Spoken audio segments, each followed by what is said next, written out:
UP का एकमात्र सपा कार्यकर्ता, जी हां, तपस्या, मेहनत, संघर्ष जिसे कहते हैं, कोई सीखे तो राजवीर यादव से सीखे। जी हां, यूपी के जौनपुर के मड़ियाहू विधानसभा के मूल निवासी हैं मुलायम सिंह यादव की तबीयत खराब है। उन्हीं को लेकर आपको बता दें कि वाराणसी से जल लेकर लगातार जमीन पर लेटते हुए वह अब जौनपुर की तरफ प्रस्थान कर चुके हैं और आज जौनपुर में पहुंच जाएंगे। फिलहाल सुने क्या कहते हैं राजवीर यादव। यूपी का एक ऐसा नाम जो किसी परिचय का मोहताज नहीं है, अपने संघर्षों से जाना जाता है। जी हाँ, उस कार्यकर्ता का नाम है राजवीर यादव, जो पूर्वांचल समेत उत्तर प्रदेश के अपनी जमीन तैयार कर रहा है। फिलहाल आपको बता दें, कम उम्र में अपने नाम का परचम उत्तर प्रदेश के हर जिलों में लहराने वाले राजवीर यादव हमारे साथ हैं, जो तकरीबन 58 दिन तक पदयात्रा में शामिल हैं। उसके बाद बाबा विश्वनाथ का दर्शन करने के बाद वो अब जल लेकर मड़ियाहू के लिए प्रस्थान कर चुके हैं और लगातार वो संघर्ष कर रहे हैं। फिलहाल हमारे साथ हैं भैया, आपको ढेर सारी शुभकामनाएं। आप इतना संघर्ष कहाँ से कर लेते हैं? बहुत बहुत धन्यवाद। आपको पता है, मैं आपको बताना चाहता हूँ कि समाजवादी पार्टी संघर्षों की पार्टी है, आदरणीय नेताजी की पार्टी है। और आज हमारे जो समाजवादी पार्टी के संस्थापक हैं, जो गरीब, शोषित, वंचित, दलित, पिछड़ों के मसीहा कहे गए, जिन्होंने गरीबों को ज़मीन से उठाकर खटिया पे बैठाने का काम किया है, आज वो बहुत ही बीमारी से जूझ रहे हैं और दिल्ली के हॉस्पिटल में एडमिट हैं। तकलीफ़ इस बात की होती है कि जिन्होंने इतना संघर्ष करके एक पार्टी बनाया और प्राइमरी स्कूल के मास्टर से होकर रक्षा मंत्री और मुख्यमंत्री तक का सफ़र तय किए, आज वो हमारे आदरणीय नेताजी बीमार हैं और देश ही नहीं प्रदेश में हर जगह पे लोग उनके दुआओं के लिए पूजा अर्चना, चाहे वो हवन के माध्यम से, चाहे चादर चढ़ाना हो, मंदिर मस्जिद सब लोग कर रहे हैं। तो हम भी अपना जो देश बचाओ देश बनाओ समाजवादी पदयात्रा था, वो 58वें दिन हम लोग रोहनिया में गाजीपुर से चल के गाजीपुर, बलिया, मऊ, आजमगढ़, जौनपुर, भदोही पूरा करते हुए जब वाराणसी के सेवापुरी के बाद रोहनिया पहुँचे, तो हमारे पदयात्रियों भाइयों का मन नहीं लग रहा था कि नेताजी बहुत बीमार चल रहे थे। तो उस कार्यक्रम को वहीं पे स्थगित करना पड़ा। तो हम लोग सभी पदयात्री अपने अपने घर गए, कुछ लोग दिल्ली गए नेताजी को देखने के लिए।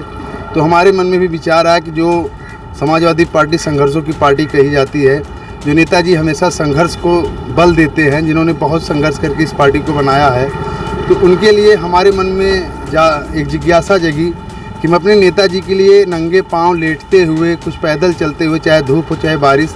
कल हम लोग सुबह 5 बजे काशी विश्वनाथ धाम से चले, चलते चलते हम लोग आज अपने मड़ियाहों के करीब आ चुके हैं और कुछ ही देर में हम लोग वहाँ जलाभिषेक करेंगे अपने नेताजी के स्वस्थ होने के लिए, दीर्घायु होने के लिए। ये बताएं, किस तरीके से इतना संघर्ष आप कैसे करते हैं? राजवीर जरा इधर आ जाएं। मैंने बोल दिया कि अगर मुलायम सिंह यादव जी का आप नाम ले लीजिए तो संघर्ष अपने आप आ जाता है।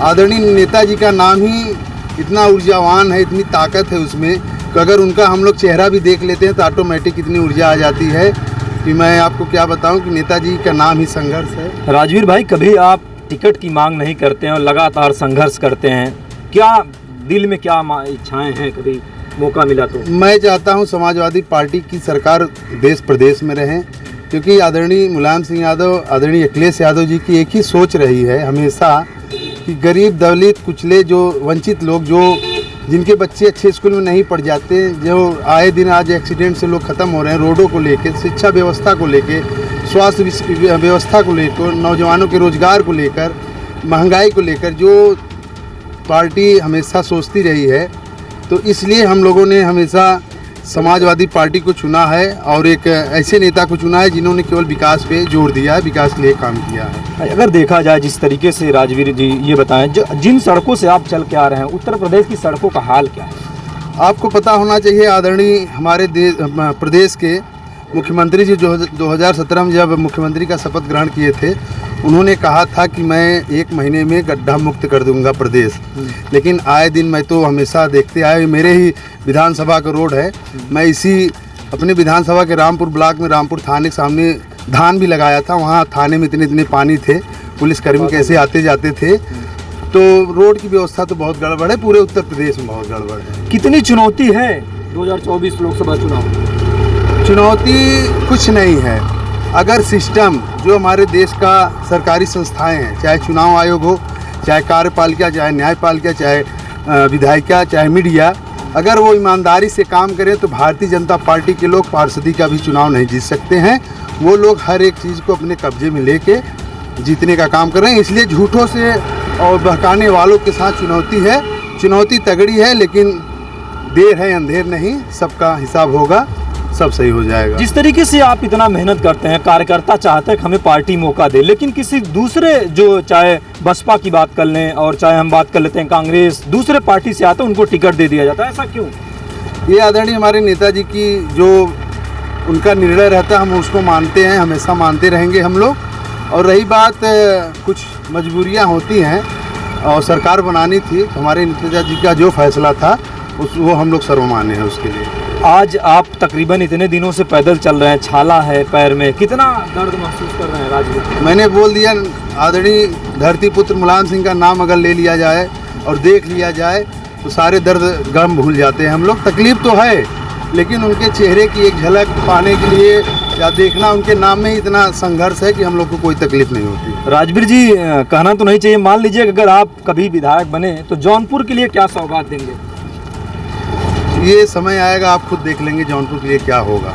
फिर भी सड़कें कैसी, आपके यहाँ के मूल निवासी हैं ग्रामीण इलाके से? जी जी जी, मैं जौनपुर का मूल निवासी हूँ, सिराजे हिंद जौनपुर को मैं प्रणाम करता हूँ। ये शिक्षा नगरी रही है, तो मेरा पहला प्राथमिकता रहेगा जो दबे कुचले लोग, वंचित लोग हैं, जिनके बच्चे पढ़ लिख नहीं पा रहे हैं, एक अच्छी स्वास्थ्य व्यवस्था के साथ साथ शिक्षा उनको अच्छी मिले, फ्री मिले, बढ़िया मिले। इतने दिन की यात्रा में क्या दिक्कतें रही राजवीर?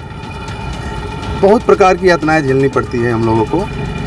जैसे कहीं कहीं पुलिस प्रशासन भी बहुत दबाव दिया हम लोगों को, रोकने की बहुत कोशिश किया है, लेकिन हम लोग संघर्षों के आदी हैं, समाजवादी हैं। तो कहीं बारिश, बरसात, सड़कें और कुछ ऐसे विशाख लोग होते हैं जो टिप्पणियां भी करते हैं, लेकिन हमारे नेताजी कहे हैं, बहुत लोगों ने कहा है कि अगर अच्छे काम आप करेंगे तो उसमें टिप्पणियां करने वाले लोग बहुत मिलते रहेंगे, लेकिन अगर आप वो काम अपना आप को निरंतर जारी रखना चाहिए। आप लगातार काशी विश्वनाथ बाबा भोलेनाथ की नगरी से जल लेके चले हैं पैदल, वो भी लेट कर आप यात्रा कर रहे हैं। भगवान भोलेनाथ की जो इच्छाएं हैं वो पूरी हो करे कि मुख्यमंत्री, जो पूर्व मुख्यमंत्री जल्द स्वस्थ हो जाएं, लेकिन कितना संघर्ष आपने झेला वहाँ से यहाँ तक मड़ियाहूँ आने में? जी, मैं आपको बता दूं कि अगर आप चलते होंगे, देखते होंगे, अगर धूप भी है, गाड़ी से भी चलते होंगे तो धूपें आपको बहुत लगती होंगी, लेकिन बिना चप्पल पहने इस तपती धूप में और इस सड़क पे नंगे पांव चलना, छाले पड़े होना, जलन तो बहुत हो रहा है, तकलीफ़ हो रहा है, कैसे लग रहा है जैसे पाँव में उबाल कोई मार रहा है, कोई वहाँ पे आग जलाया हो। लेकिन मैंने बोला ना, आदरणीय नेताजी का नाम ही काफ़ी है हम लोगों के लिए।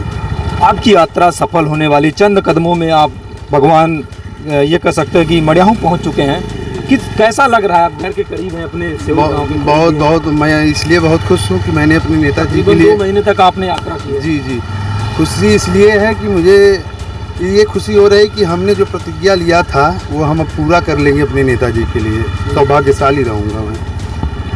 ठीक है, ये थे हमारे साथ राजवीर यादव, जो लगातार संघर्षों के नाम से जाने जाते हैं। राजवीर यादव पिछले 2 महीने से लगातार यात्रा कर रहे हैं और आज जौनपुर के मड़ियाहूँ पहुंचने वाले हैं। लेकिन आपको बता दें कि इस यात्रा का संघर्ष है कि लोगों को जागरूक करना। राजवीर यादव ने बताया कि 2024 चुनाव हो, चाहे लोकसभा का चुनाव हो, चाहे विधानसभा का चुनाव हो, लेकिन मेहनत और संघर्ष के बल पे ही पार्टी चलती है। फिलहाल राजवीर यादव को ढेर सारी शुभकामनाएं, जिस तरीके से लगातार वो संघर्ष कर रहे हैं, भगवान करे वो बहुत आगे जाएं। जौनपुर से राहुल यादव, आर गंगा न्यूज़।